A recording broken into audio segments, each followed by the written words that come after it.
The apartment had become a museum of silence. Every evening, I'd come home to find her already sequestered in the home office, the door closed, the light from her laptop casting shadows under the crack. Dinner was a solitary affair, leftovers reheated in the microwave, eaten while scrolling through my phone, the clink of my fork against the plate the only sound in our hollow home. It hadn't always been this way.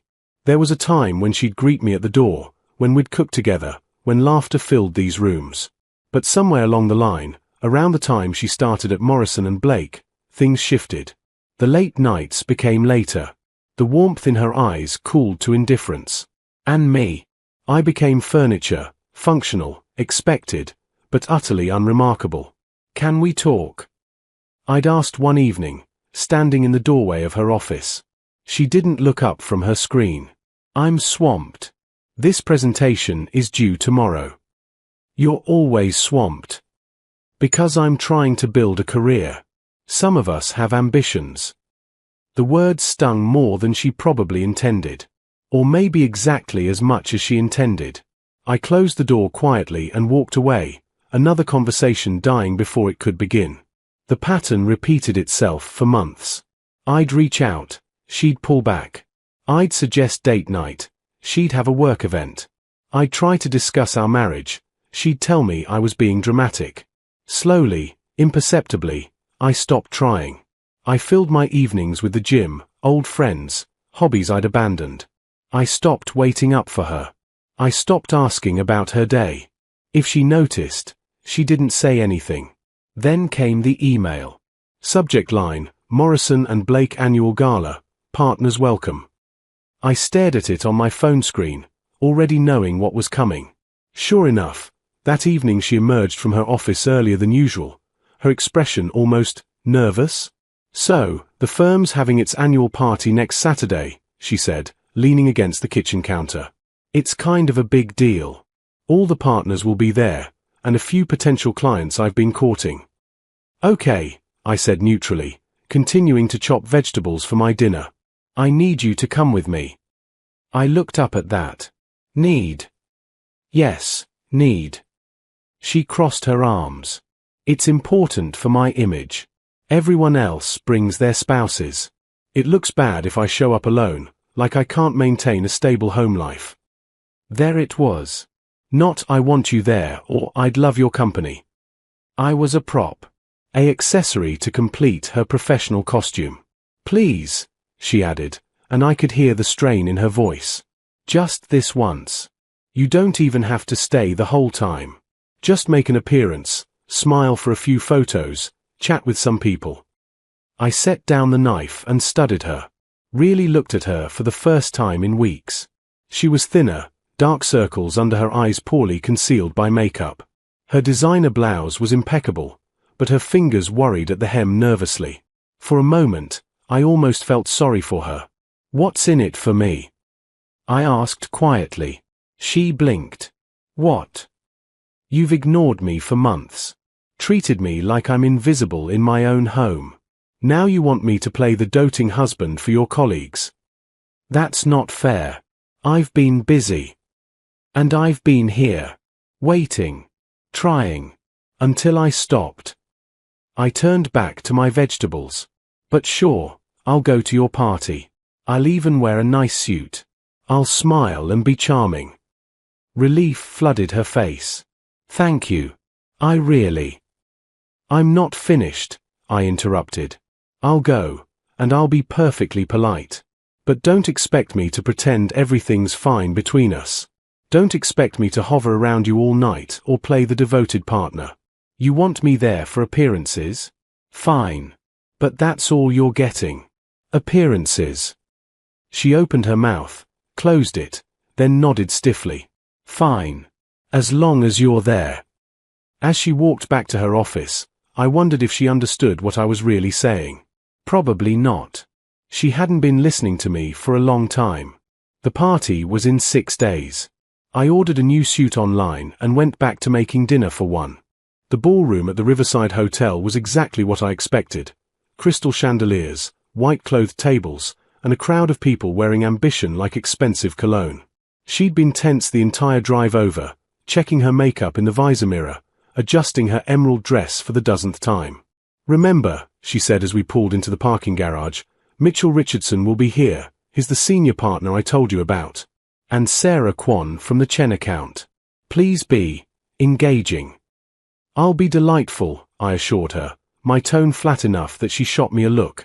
Inside, she transformed instantly. The nervous woman from the car vanished, replaced by someone confident, radiant, working the room with practiced ease.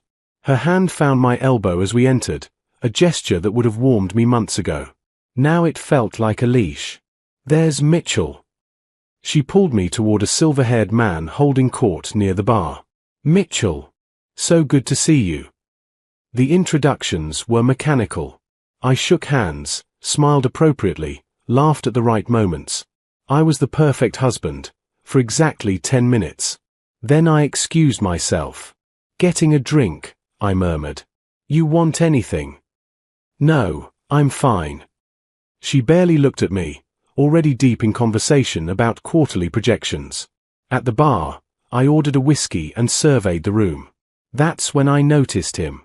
Mid-30s, designer stubble, talking animatedly with a group near the windows. But every few seconds, his eyes drifted toward my wife. And every time they did, she seemed to glow a little brighter. Interesting.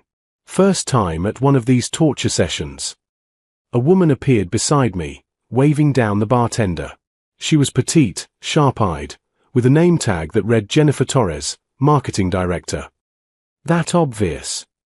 You have the look of someone contemplating an escape route. She grinned. "I'm Jennifer. And you're?" "Married to the woman currently monopolizing Mitchell Richardson," I said, raising my glass in their direction. "Ah, you're her husband. She talks about you." Something in Jennifer's tone made me doubt that was entirely positive. "She's very driven. One of the rising stars." "So I'm told."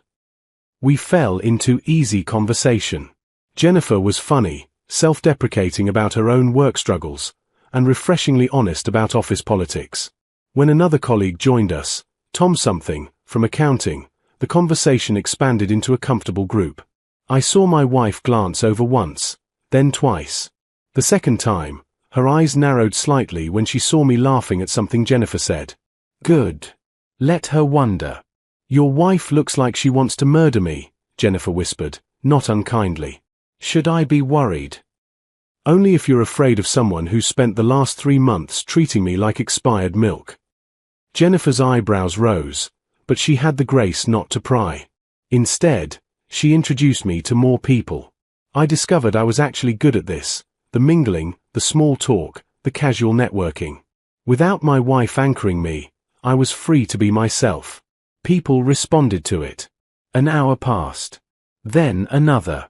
I worked the room like a politician, collecting business cards, sharing stories, genuinely connecting with strangers who found me more interesting than I'd found myself in months.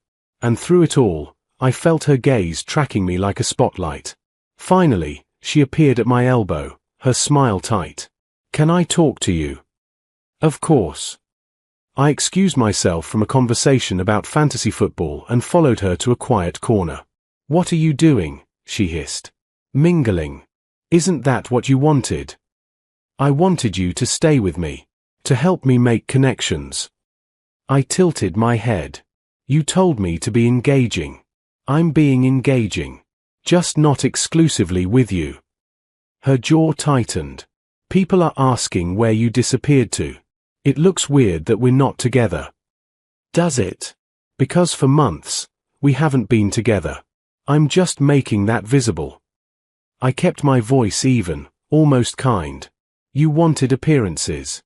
Here we are, appearing. Just not in the way you scripted." "You're being childish." "I'm being honest. There's a difference." I started to walk away, then paused. "By the way, who's the guy by the windows? The one you keep looking at?" She flushed. "That's Aaron. He's just a colleague." "Sure he is." I smiled without warmth. "Enjoy your evening. I'll be around." I left her standing there and rejoined Jennifer's group, who were now dissecting the terrible catering choices. From across the room, I saw Aaron approach my wife, saw them talk in low voices, saw her gesture in my direction. Aaron's eyes found me, assessment clear in his gaze. The thing about being invisible for months is that you learn to see very clearly. From my vantage point near the dessert table, I watched the subtle dynamics of the room like a nature documentary. The hierarchies, the alliances, the careful dance of ambition and ego. And I watched my wife panic. She kept circling back to Mitchell Richardson, laughing too loudly at his jokes, touching his arm with practiced familiarity. But her eyes kept darting to me, to Aaron, back to me. The confident woman who'd walked in 2 hours ago was beginning to crack. "You're enjoying this, aren't you?" Jennifer had reappeared with a plate of tiny desserts that probably cost more than they were worth. "Is it that obvious?" Only to someone paying attention. Which, for the record, several people are. She popped a chocolate truffle in her mouth. "The rumor mill is already grinding. Apparently, you're either A, having an affair with me, B, about to leave her, or C, both." I nearly choked on my drink. That was fast. Office parties are basically Roman Colosseums. Everyone's here for the blood. She studied me with curiosity. "So what's the real story? You don't have to tell me, but you seem like you need to tell someone." Maybe it was the whiskey. Maybe it was the months of silence. Maybe it was just nice to have someone actually ask.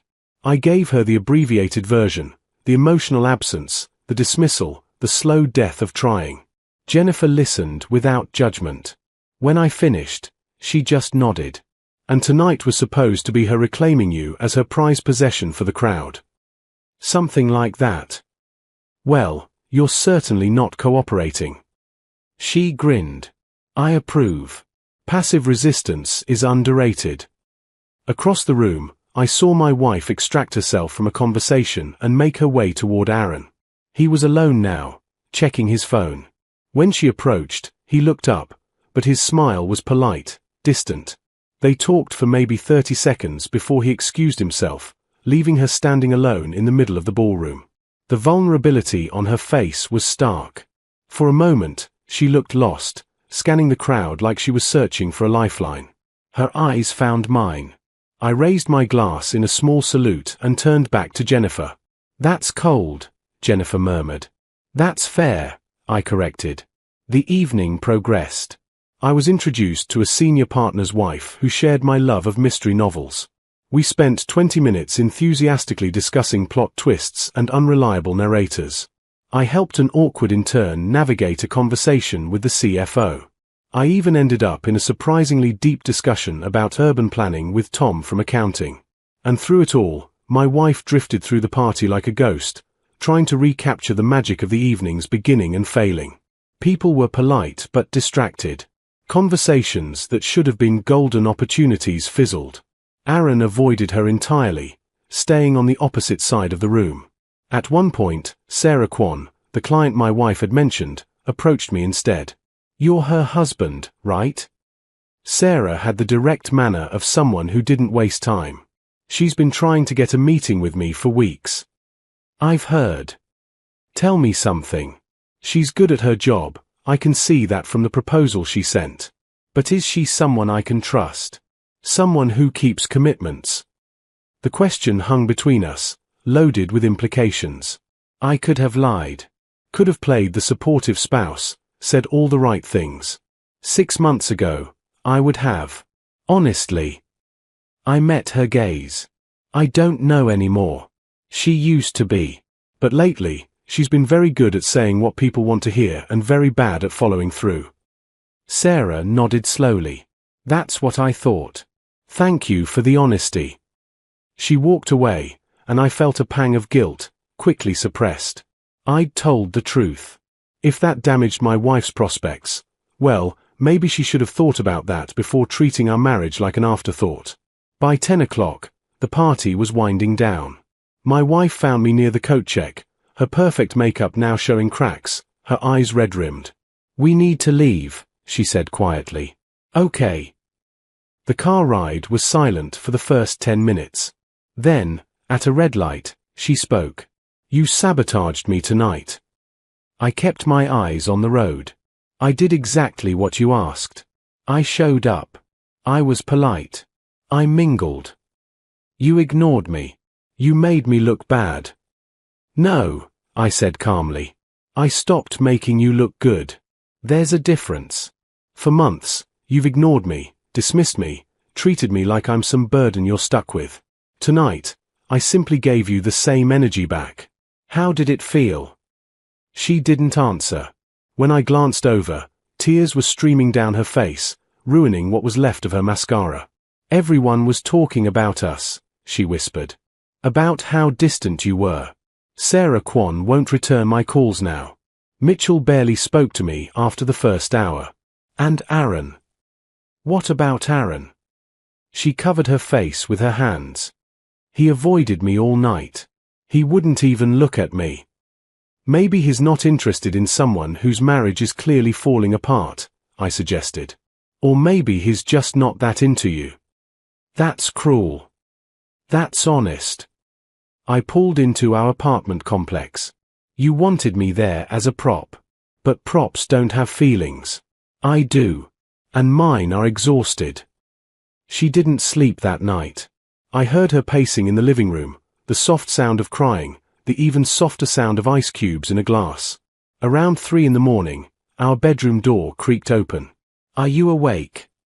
Her voice was small, nothing like the confident professional from earlier. I am now. She sat on the edge of the bed, keeping distance between us. In the darkness, I could just make out her silhouette, shoulders hunched, head bowed. I didn't realize, she began, then stopped. No, that's a lie. I did realize.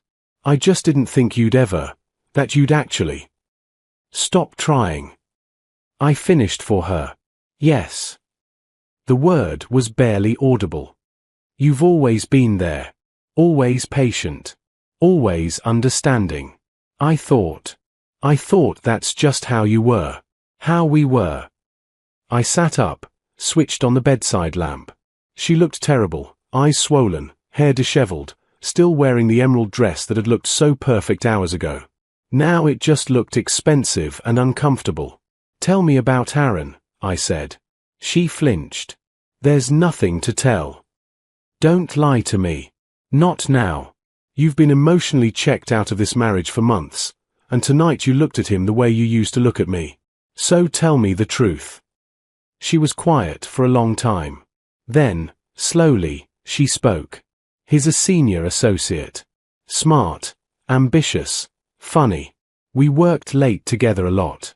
He made me feel seen, important. Not like a wife or a burden, but like someone who mattered for who I was, not what I could provide. So you had an affair? No. She looked up sharply. No, I didn't. I wanted to. God, I wanted to. But I didn't. I let myself imagine it. Let myself get caught up in the fantasy of being someone new, someone without commitments or complications. And me? What was I in this fantasy? You were the complication. Her voice broke. The thing holding me back from this new, exciting version of myself. And I resented you for it. For being steady and reliable and always there, because it meant I couldn't just escape. The honesty was brutal. But at least it was honest. What happened tonight? I asked. With Aaron. He told me he's engaged. His girlfriend, fiancée now, works at his old firm. They've been together for 4 years. She laughed bitterly. All this time, I thought there was something between us. But I was just a work friend. Someone to have lunch with, to vent about cases with. He had no idea I thought. That he was your exit strategy. She nodded miserably. And then tonight, watching you laugh with all those people, watching you be charming and engaging and everything you always are, but not with me. Not for me. I realized what I'd thrown away. What I was still throwing away. I should have felt vindicated. Triumphant. Even. Instead, I just felt tired. Do you know what the worst part was? I asked. Not the distance. Not even the emotional affair that wasn't quite an affair. It was feeling like I didn't matter. Like I was an NPC in your life, just there to make your story work, but not a real person with real feelings. I'm sorry. The tears started again. I'm so sorry. I was selfish and cruel, and I took you for granted. I thought you'd always be there, always be mine, no matter how badly I treated you. I thought I could have both, my career ambitions and you waiting patiently at home. You could have, I said quietly, if you'd just talked to me.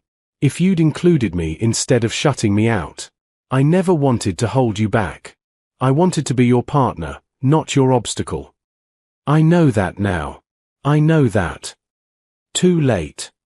The words fell between us like a guillotine. She stared at me, mascara-stained tears tracking down her face. What? I said it's too late. I met her gaze steadily. Tonight wasn't revenge.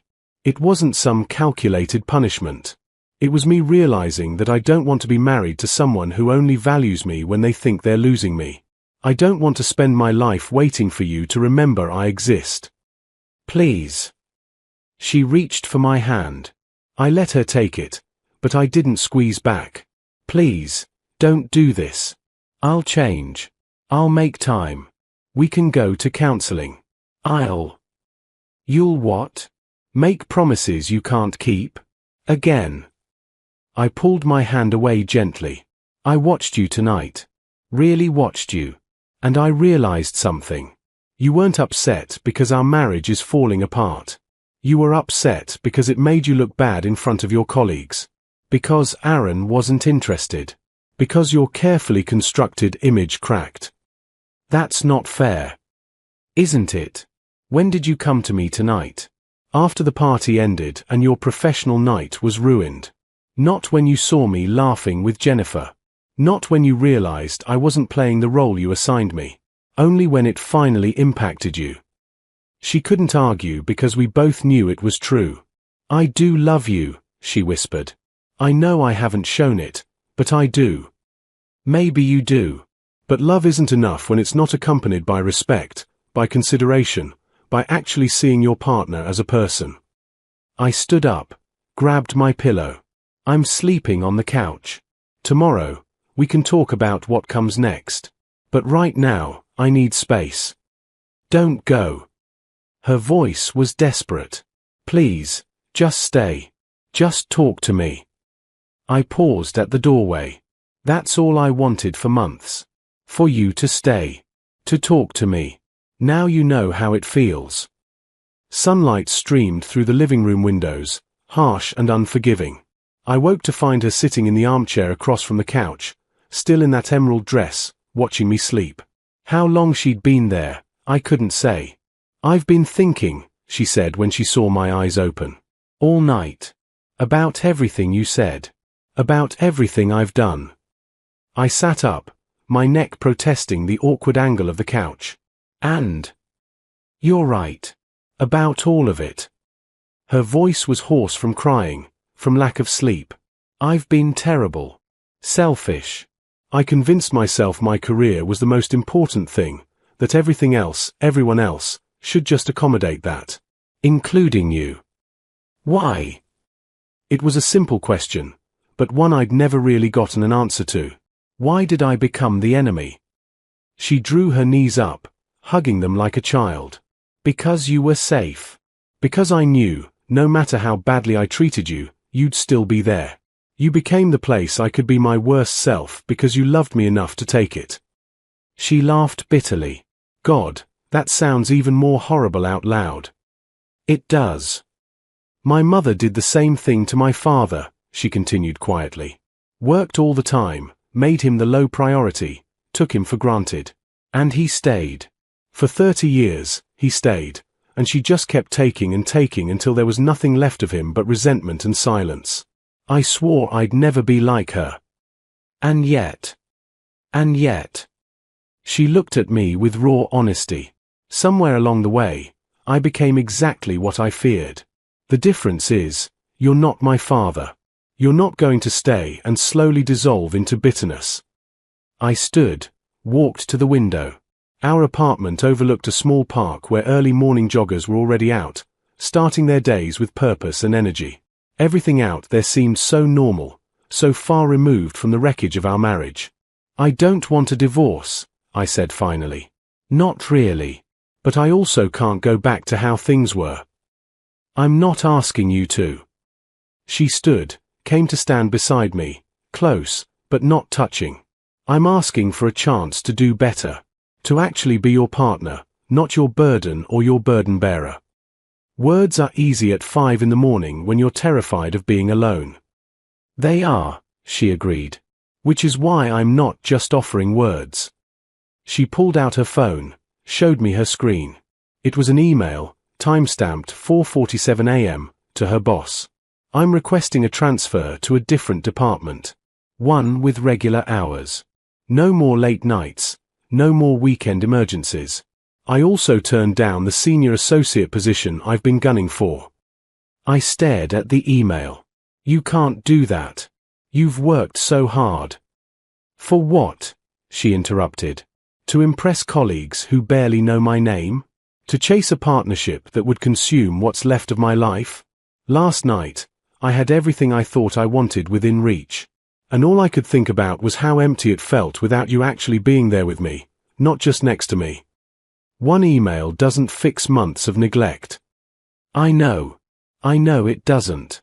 But it's a start." She finally looked at me, really looked at me, the way she used to. "I can't undo the damage I've done.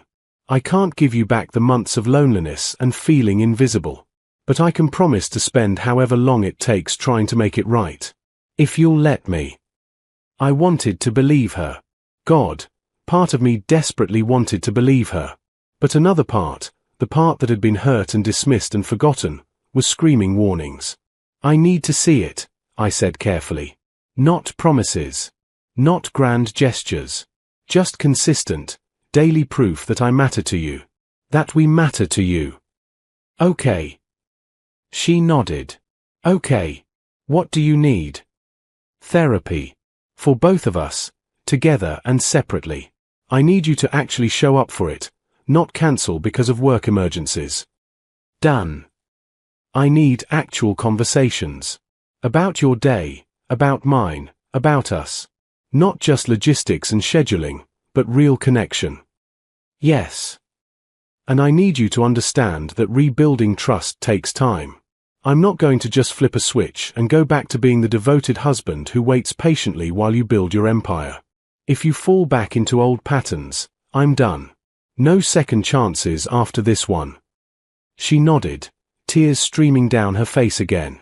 But these were different, not panicked or desperate, but something almost like relief. Can I hug you?" she asked tentatively. I hesitated, then nodded. She wrapped her arms around me, and for the first time in months, it didn't feel like an obligation or a performance. It felt like two broken people trying to figure out if they could be whole together. "I saw you last night," she whispered against my chest. "Really saw you. The way you lit up talking to people, the way they responded to you.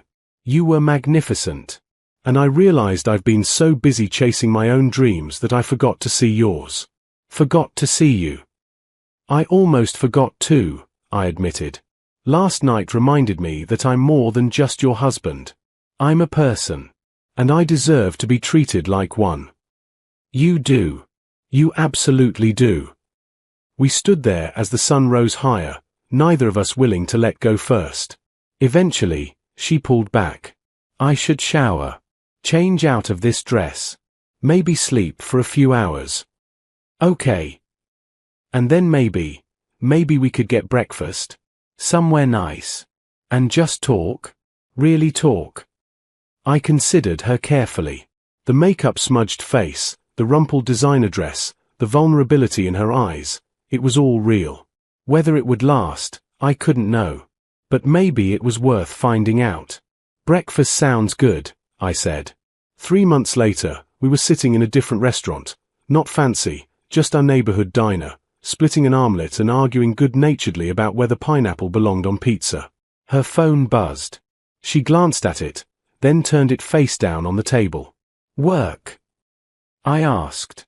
Can wait until Monday. She reached across the table for my hand. I'm here now. And she was. Not perfectly, there were still hard days, still moments when old patterns tried to reassert themselves. The therapy was difficult and uncomfortable and necessary. We had to relearn how to be married to each other, had to rebuild foundation stones that had crumbled. But she was trying. Every day, in small ways and large, she was trying. Coming home at reasonable hours. Asking about my day and actually listening. Putting her phone away during dinner. Remembering that marriage was a partnership, not a performance. The work party the following year was different.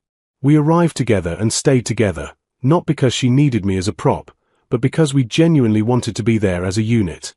When Jennifer approached with a knowing smile, my wife extended her own hand first. I don't think we've properly met, she said warmly.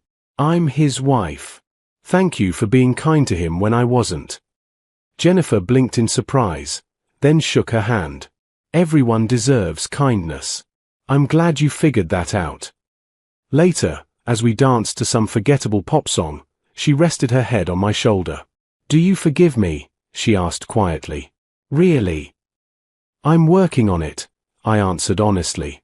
Some days more than others. That's fair. But I'm here. And I'm trying too. That counts for something. It counts for everything.